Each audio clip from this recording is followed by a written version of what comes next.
Hello दोस्तों। आज देखा हम आज फिर आप सबके दिखाए कि देखा मतलब कि उस दिन बता रहे कि हमारे घर देखा ये चीज़ बना था। आज देखा मिस्त्री लोगन आज नाश्ता करत जाता है।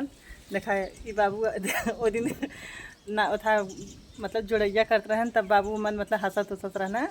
अब देखा एक खया मिस्त्री आज मतलब कि इनके ना देख लो इन्हें नया आल हन। और देखा इन्हों मत इन देखा गड्ढा खनत रहना है उन जौन हो सुरती बनावत रहन बाबू देखा वहाँ बैठल हन। पैसा कम लेला रोटी नहीं बना ओकरे बाद देखा ये गड्ढा हमार खन्नत है। ये गड्ढा खनाल है। ओकरे बाद तो देखा ढक्कने भी वह बनाए हैं बहन के। हेलो इतना जनी है तो ये आप सब बता दें।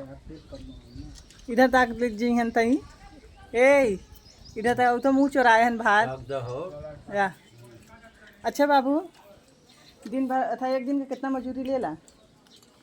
700 700 मजूरी ले लें और एक घाम में बेचारू लोग कामों करिए बस 700 रुपया मिलेला। पगा ले 700 अरे अरे ये तो अपने ऊपर के बात है। वो तो खिएबा तो ना खिएबा तो तो अपने ऊपर के बात है।